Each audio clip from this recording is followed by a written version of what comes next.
ShartimusPrime, ShartimusPrime. Reading comics, toys are hella sick, hella whacking it, taking bad hits, taking bad shit. Subscribe.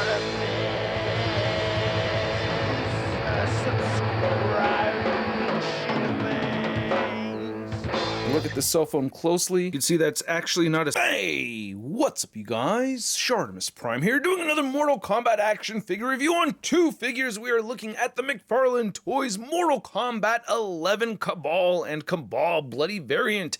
Try to get your McFarlaneToys, you can do so at... Search your feelings, you know it be true. Darkside Toys is a store for you. Link below. And wait, down there I ask you to please hit that like button, and if you're new here, hit that subscribe button as well as a notification bell. We need those 600,000 subscribers. We do have a contest coming up very soon on this channel and some McFarlaneToys giveaways, so stay tuned for that. And we're trying out a new segment on this channel called Why I Give a Shart.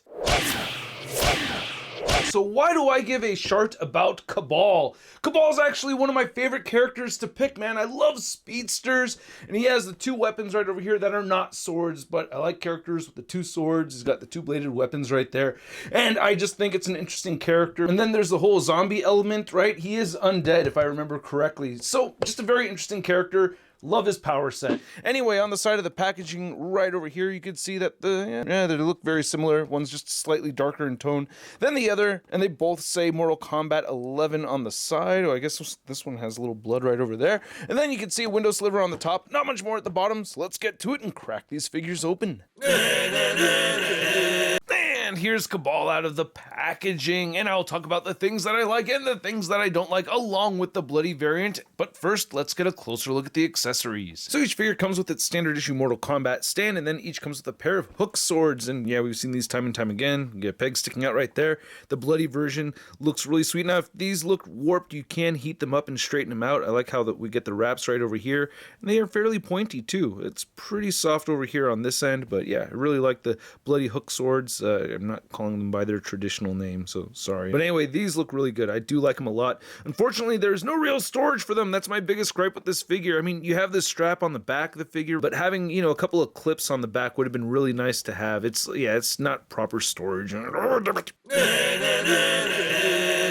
I honestly feel like McFarlaneToys captures every detail from the models from the game in these figures. It's just so inspiring to look at that I had to play the video game again this morning. I can only play before 8 a.m. and after 9 p.m. Very, very restricted video game hours, especially with, you know, the bloody games like this because of the kids and everything. But the hair looks really good on the back, and of course this mask just looks amazing. That red paint is so clean. Kind of tricky to pick up, but the skin tone looks really good underneath there. I like all the veins sculpted, the chest, and all the armor and the tubes and stuff look really good.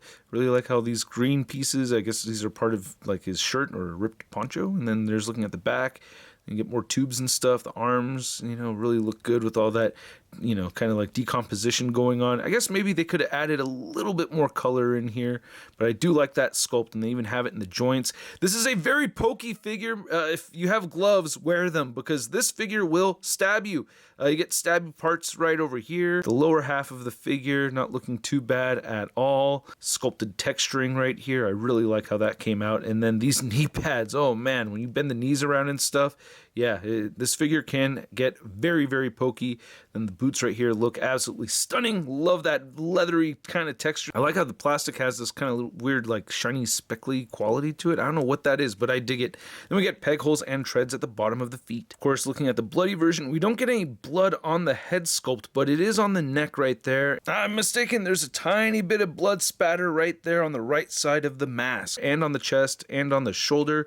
We definitely see it on the hands, so that looks great, and nothing at all on the lower half of the figure or on the back of the figure. So aside from the figure being very pointy, I did have the waist joint pop off on me with that ball joint right there. But anyway, you can turn the head side to side. You get good head pivoting, and it will only look up just a tiny bit, that much, and downward.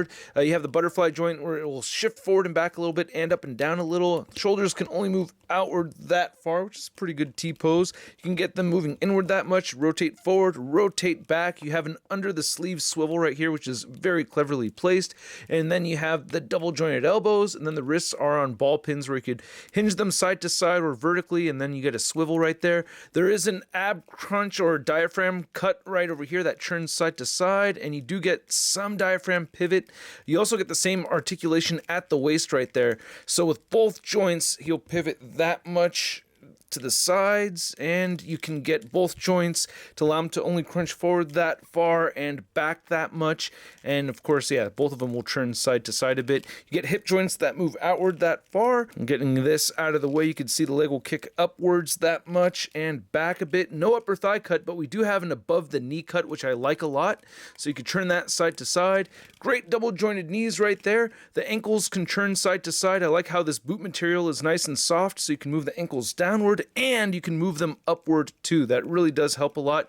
You get that beautiful ankle pivot, and it has toe articulation. Now the angle is a little off, but these figures pretty much stand the same height. You can see that they're both standing at around the 7.5 inch mark. And then for a bloody variant figure comparison, we have our Sub-Zero figure from McFarlaneToys along with Noob Saibot, not Saibot, Saibot. But yeah, you can see Kabal is definitely the tallest of the three. And just because I had him around here, some other McFarlaneToys MK11 figures, we have Liu Kang and Baraka. And then here's Kabal next to your average 6-inch scale figure. We have the Marvel Legends Big Time Letdown Spider-Man. Oh, yep, it worked. Whoa, hey man, take it easy on the coronavirus mask, huh? You went a little hardcore over there, didn't you? Ooh, wow, shield works just fine. Oh, it's good to be back. So I hope you guys enjoyed this video. If you did, please hit that like button. And if you're new here, show some love by hitting that subscribe button as well as the notification bell. And if you're old here, you might want to check out the Tron and membership links below. Thank you to all these people over here that support this content.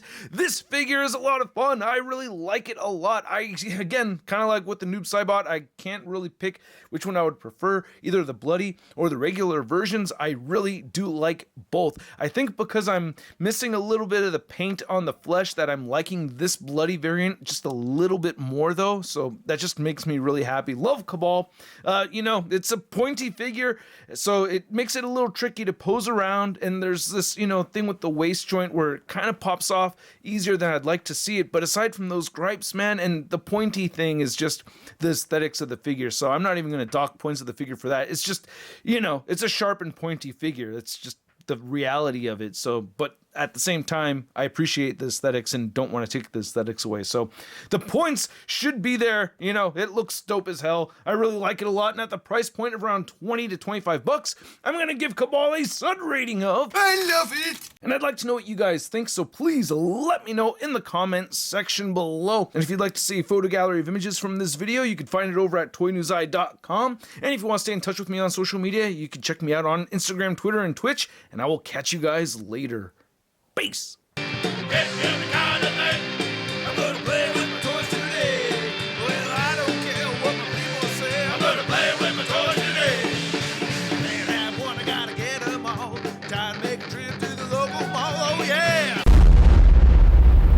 That's crispy.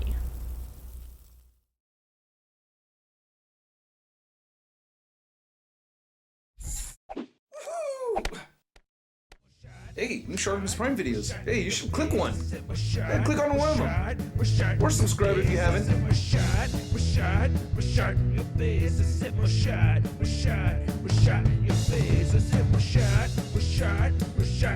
face.